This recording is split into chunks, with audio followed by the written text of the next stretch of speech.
जी अस्सलाम वालेकुम। क्या हाल है बेटा जी? आप सब, आई होप आप सब ठीक होंगे। अच्छा जी, जैसा कि आपको पता है कि चैप्टर नंबर 1 हमारा लास्ट टाइम फिनिश हो गया था, तो आज हमने चैप्टर नंबर 2 स्टार्ट करना है, जिसका नाम आपके सामने स्क्रीन पे डिस्प्ले हो रहा है, data communication and computer networks. ठीक है। अच्छा, तो अब इसमें ये है कि ये बड़ा ही इंपॉर्टेंट चैप्टर है। ठीक है। और इसका ये पहला क्वेश्चन जो है वो मैं नाइन्थ को लेक्चर दे रहा था, तो वहां पर भी कुछ इसी से मिलता जुलता जो है वो क्वेश्चन वहां पर भी मौजूद था, जिसमें मैंने उनको रेफर भी किया कि 8 क्लास में आपने डाटा कम्युनिकेशन पढ़ी है, तो उस को रेफर भी किया। ठीक है। तो इसको आपने ध्यान से पढ़ना है, बहुत ही इंटरेस्टिंग चैप्टर है जी। तो सबसे पहले हम आ जाते हैं इसकी एक्सरसाइज पे। ठीक है।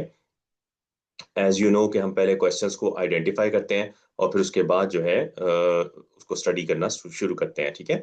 तो एक्सरसाइज पेज पे आ जाओ। तो आपके पास जो सबसे फर्स्ट क्वेश्चन आ रहे हैं वो डिफरेंट है। ठीक है।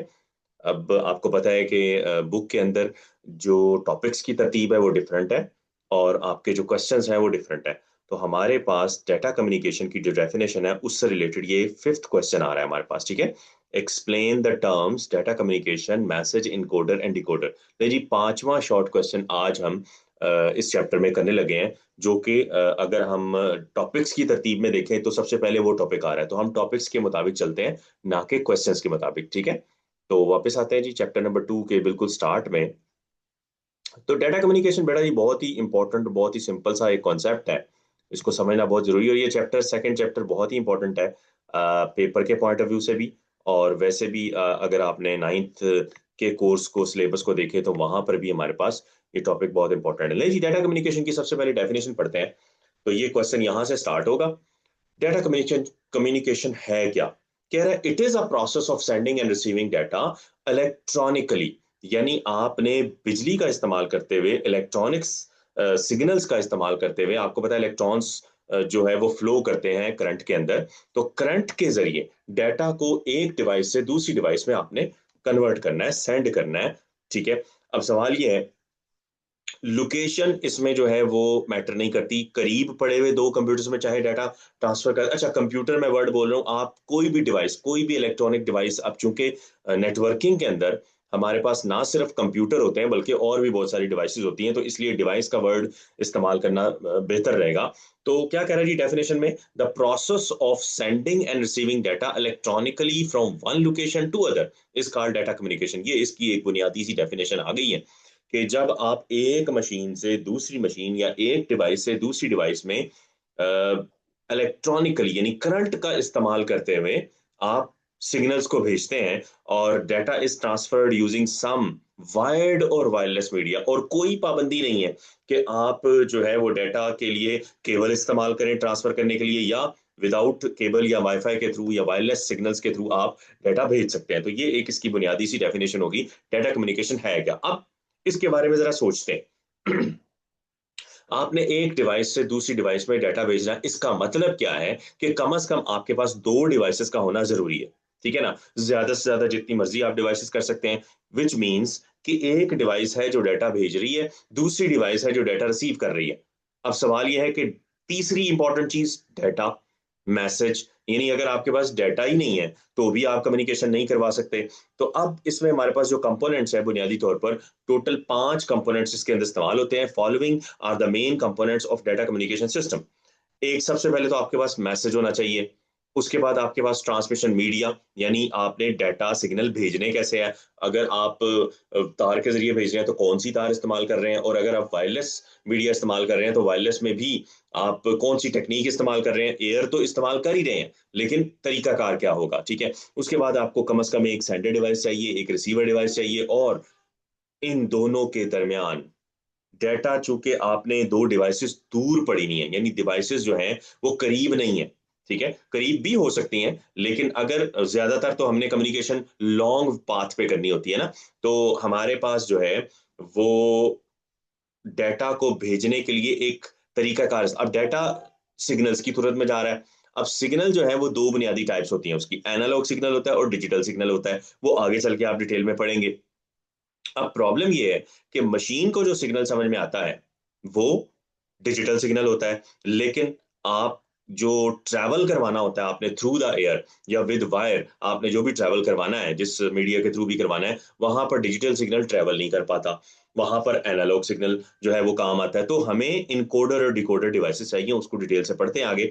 ये हमारे सामने जरा एक डायग्राम आ रही है, इसको जरा गौर करते हैं, पहले इस पे गौर कर लेते हैं। है क्या, देखिए जी, आपके पास इंफॉर्मेशन है यानी डाटा है, मालूमात है, मैसेज आपने उसका बना लिया यानी सिग्नल्स आपने उसको कन्वर्ट कर लिया। अब आपने एक ट्रांसमीटर यानी एक सेंडर डिवाइस के थ्रू इनकोडर को दिया, इनकोडर ने आगे तार पर भेजा, ये यानी कि यहां तक एक जो है वो कह लो कि एक डिवाइस, और आगे ये चैनल मतलब वो मीडिया है जिसके थ्रू आप सिग्नल्स को ट्रांसफर कर रहे हैं, ठीक है।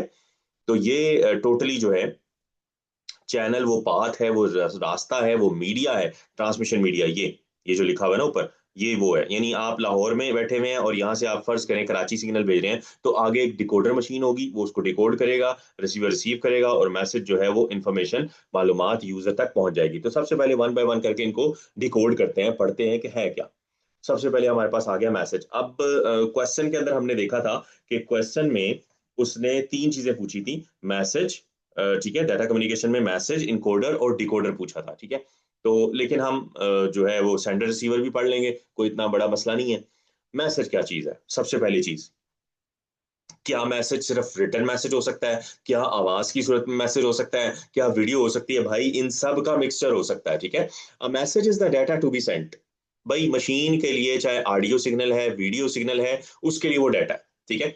तो वो कह रहा है a message is the data to be sent, यानी कि मैसेज वो डाटा है जो इट मे बी टेक्स्ट, लिखा हुआ डाटा भी हो सकता है, टेक्स्ट कहते हैं लिखा हुआ डाटा को, टेक्स्ट मैसेजेस करते हैं ना, इमेज तस्वीरों की सूरत में हो सकता है, ऑडियो की सूरत में हो सकता है, वीडियो, और अ कॉम्बिनेशन ऑफ दीज, और इन सब का मिलाप, यानी इन सबको मिलाकर भी आप कोई डाटा बना सकते हैं।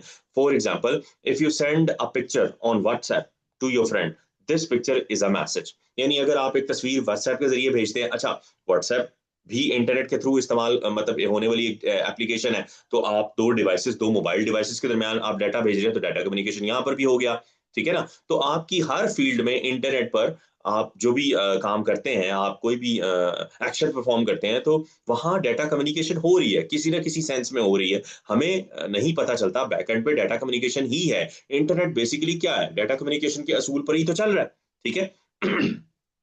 तो मैसेज की बात समझ में आ गई आपको।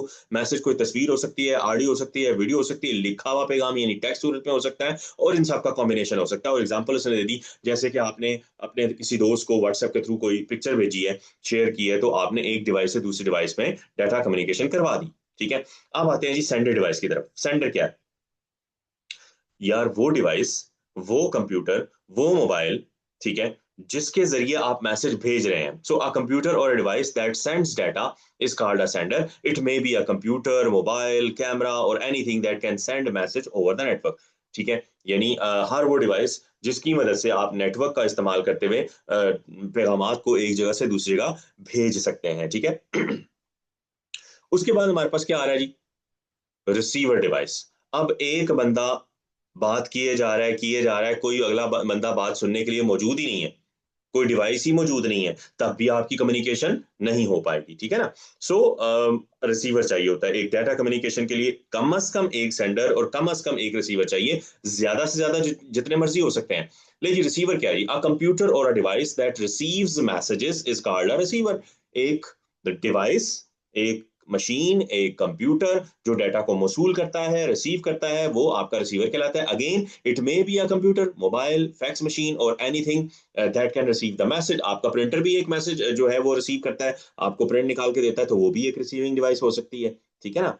तो रेडियो कम्युनिकेशन के अंदर अगर हम बात करें, तो आपका जो रेडियो रिसीविंग डिवाइस, बेसिकली वो रेडियो रिसीवर होता है, जो सिग्नल्स को कैच कर रहा होता है, जो कहीं सी किसी भी चैनल से, किसी भी जो है वो स्टेशन से उसको भेजे जा सकते हैं, ठीक है। आपका टीवी, टीवी भी आप कह सकते हैं, लेकिन यहाँ पर हम चूंकि कंप्यूटर नेटवर्क की बात कर रहे हैं, तो चलो यहाँ पर आप टीवी नहीं कहेंगे, लेकिन ओवरऑल हम बात करें तो आपका टीवी भी एक रिसीवर है, वो क्या करता है, सिग्नल्स को रिसीव करता है, ठीक है। अच्छा जी, अब आता है जी ट्रांसमिशन मीडिया की तरफ।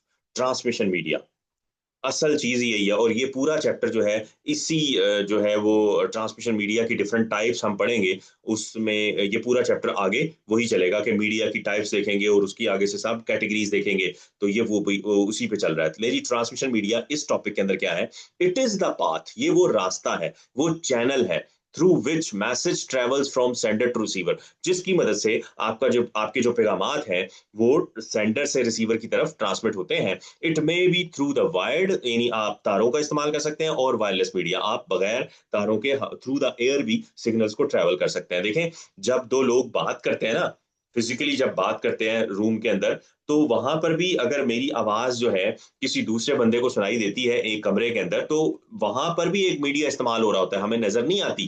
एयर क्या इस्तेमाल होती है? एयर। अगर एक कमरे को हम फुली एयर टाइट कर दें, यानी वैक्यूम कर दें वहां पर, तो दो लोग आपस में कम्युनिकेट नहीं कर पाएंगे। यानी मेरी आवाज को ट्रेवल करने के लिए भी कोई ना कोई मीडिया चाहिए, कोई ना कोई ट्रांसमिशन मीडिया चाहिए, और जो कि है एयर। अल्लाह ताला ने कुदरती तौर पर एयर जो है वो हमारे दरमियान में रखी हुई है, कि जिसकी मदद से हमारी आवाज एक जगह से दूसरी का ट्रेवल करती है। बहरहाल ये तो आवाज की बात हो रही है, और सिग्नल्स के लिए भी आपको एयर की जरूरत पड़ती है। ठीक है, चूंकि हम डाटा कम्युनिकेशन बात करें और यहाँ पर थ्रू द सिग्नल्स हमने बात करनी है। ठीक है, अच्छा अब बातें हैं जी एनकोडर और डिकोडर, इसका क्या काम है, इसकी क्या जरूरत है। मैंने आपको बताया था कि भाई सिग्नल्स दो तरह के हैं। बिजली के जरिए क्योंकि हम कम्युनिकेशन करवा रहे हैं, तो बिजली का जो सिग्नल है, इलेक्ट्रिक करंट का जो सिग्नल है, वो उसकी दो शेप्स हो सकती हैं। या तो वो एनालॉग होगा या वो डिजिटल होगा। ठीक है, या तो वो एनालॉग होगा या वो डिजिटल होगा। अच्छा, अब आपको पता है जो एनालॉग सिग्नल होता है ना, वो देखो मैं ड्रॉ करके बताता हूं आपको। ये देखो, एनालॉग सिग्नल ना इस तरह एक वेव की सूरत में होता है। ठीक है, ये जो वेव होती है ना, इसमें ये क्वालिटी होती है कि ये ट्रेवल कर सकती है। जबकि आपका जो डिजिटल सिग्नल है, वो उसमें सिर्फ ऑन ऑफ, उसकी कंडीशन वो सीधा सीधा, ये मुझसे सही बन नहीं रहा। बहरहाल जो आपका डिजिटल सिग्नल है कुछ इस तरह से होता है। ठीक है, उसकी शेप जो है वो मतलब ऑन ऑफ होता है, या वो वन होता है या वो जीरो होता है। ठीक है, तो उसमें ये क्वालिटी नहीं होती। और मशीन को समझ में आ गया क्या आता है? मशीन को समझ में आता है डिजिटल सिग्नल। ठीक है ना। अच्छा, तो अब आते हैं इनकोडर डिकोडर की डेफिनेशन पर। कह रहे हैं encoders are the devices that convert digital signals into a form that can travel over the wired और वायरलेस मीडिया। ठीक है, यानी वो क्या करता है, आपका जो इनकोडर है वो डिजिटल सिग्नल, यानी कंप्यूटर से उसने सिग्नल लिया है, उसको वो डिजिटल सिग्नल को ऐसी शक्ल में कन्वर्ट कर रहा है, उसको वो जो है एनालॉग में कन्वर्ट कर रहा है, ताकि चूंकि एनालॉग में ये क्वालिटी है, वो वेव है, वो मूव कर सकती है थ्रू द एयर। ठीक है, तो वो क्या कह रहा है, डिजिटल सिग्नल को एक ऐसी शक्ल में, into a form that can travel over wired और wireless media on the sender's device, ताकि वो वहां पहुंच सके। अब वहां पे देखो, ट्रेन की एग्जांपल मैं देता होता हूँ यहाँ पर। अगर फर्ज करो एक बंदे ने लाहौर से कराची जाना है ट्रेन में, तो ट्रेन आपके घर नहीं आती, आपको स्टेशन जाना पड़ेगा, लाहौर के स्टेशन पे। वहां पर आपको ट्रेन मिलेगी। ट्रेन ने आपको क्या किया, पहुंचा दिया कराची। अब कराची भी जहां आपने जाना था वो स्टेशन पे नहीं है। वहां से फिर आप उनके घर में, जहां आप जा रहे हैं उनके घर आप जाएंगे। ठीक है, तो ट्रेन का बुनियादी काम क्या था, एक जगह से दूसरी जगह पहुंचा देना। ठीक है, तो ये इनकोडर का काम यही था कि उसने सिग्नल को एक ऐसी शक्ल में कन्वर्ट किया कि वो सेंडर तक पहुंच गया। ठीक है, अब डिकोडर वहां पे क्या करेगा, अब अगेन कंप्यूटर को, मशीन को डिजिटल सिग्नल समझ में आता है, तो वो एनालॉग सिग्नल को निकाल देगा बीच में से, और डिजिटल सिग्नल आगे प्रोवाइड करेगा किसको, मशीन को। तो decoder receives these converted signal on a receiving side and convert them again into digital form that can be stored and processed on computer or on other devices। ठीक हो गया। तो decoder ने क्या किया, एनालॉग जो कन्वर्टेड सिग्नल था, analogue की शक्ल में था, उसके अंदर डिजिटल भी था। डिजिटल बेसिकली हम करते क्या हैं, इसके लिए ना जो टर्म इस्तेमाल होती है आगे चल के आप पढ़ेंगे, सुपर इम्पोज करना इसको कहते हैं। यानी ट्रेन पर जैसे बिठाया, सामान बिठाया, या कोई बंदा है उसको बिठा दिया, तो डिजिटल सिग्नल को एनालॉग पे कन्वर्ट किया, यानी उसके ऊपर बिठाया, और उसने उसको वहां पहुंचा दिया। अब यहां से हमने अगेन डिजिटल को लैदा कर लिया और एनालॉग को निकाल के फेंक दिया। ठीक है, ये काम किया हमने। तो वही काम डिकोडर कर रहा है, कि उसने वहां से उस कन्वर्टेड सिग्नल से डिजिटल सिग्नल को अलहदा किया, ताकि वो मशीन को दिया जाए, और एनालॉग को अलहदा करके निकाल दिया। एनालॉग का काम यही था कि उसने लाहौर से कराची तक सिग्नल पहुंचा दिया। मिसाल के तौर पर अगर दो कंप्यूटर लाहौर से कराची के दरमियान पड़े हैं, ले जी, तो ये हमारा आज का हमारा पहला क्वेश्चन जो है वो हो गया। ठीक है ना। तो आप देख सकते हैं कि हमारे पास आज हमने जो क्वेश्चन पढ़ा है वो क्या है। हमारा फर्स्ट क्वेश्चन डाटा कम्युनिकेशन के हवाले से, आई होप आप लोगों को बात समझ में आई होगी। ठीक है, तो इसको देख लेते हैं। अच्छा, ये अब सवाल जो है ना डाटा कम्युनिकेशन का, वैसे तो ये शॉर्ट में दिया हुआ है लेकिन ये लॉन्ग में भी आ सकता है। तो ये लॉन्ग शॉर्ट, इसमें से डिफरेंट शॉर्ट्स भी बन सकते हैं। खाली वो डाटा कम्युनिकेशन की डेफिनेशन पूछ सकता है। मैंने आपको बताया है कि आप बोर्ड गोइंग क्लास हैं, 8th क्लास। आपको ऐसा नहीं है कि जो आपको पीछे क्वेश्चन दिए हुए हैं सिर्फ वही सवाल आएंगे। आपको जो है बीच में से सवाल, मैसेज क्या है, define message, what is message, या सेंडर रिसीवर पूछ सकते हैं, या ट्रांसमिशन मीडिया पूछ सकते हैं उसकी डेफिनेशन, या फिर इनकोडर डिकोडर, इनकी अलग अलग करके डेफिनेशंस भी आ सकती हैं। तो बहरहाल आप इसको एज ए लॉन्ग क्वेश्चन, पांचवा जो है वो क्वेश्चन जो है हमने भी देखा कि फिफ्थ क्वेश्चन के तौर पर ये उन्होंने दिया हुआ है, शॉर्ट डाला उन्होंने शॉर्ट क्वेश्चन में, लेकिन वो सवाल पूछा भी एक्सप्लेन का वर्ड, वजाहत करें। तो वजाहत में तो आपको पता है लॉन्ग क्वेश्चन ही बन जाता है। तो ये हमारा जो है आज का पांचवा हमारा हमने अपना पहला क्वेश्चन किया है। अब इसको मैं शॉर्ट कहूँ लॉन्ग कहूँ, डाला उन्होंने लॉन्ग शॉर्ट क्वेश्चन में है, लेकिन ये पेपरों में अक्सर जो है, ये फिफ्थ क्वेश्चन जो आप देख सकते हैं, ये अक्सर लॉन्ग में आ जाता है, ठीक है ना। ये लॉन्ग क्वेश्चंस में अक्सर ये सवाल आ जाता है। पांचवा क्वेश्चन हमने आज अपना कर लिया, ठीक है। तो आई होप आप लोगों को आज का जो है वो सवाल जो है वो समझ में आया होगा, ठीक है। और इस हवाले से अगर कोई क्वेश्चन हो तो आप पूछ भी सकते हैं क्लास में, ठीक है। इसको आपने लिखना भी है और याद भी करके आना है। Thank you very much. Allah Hafiz.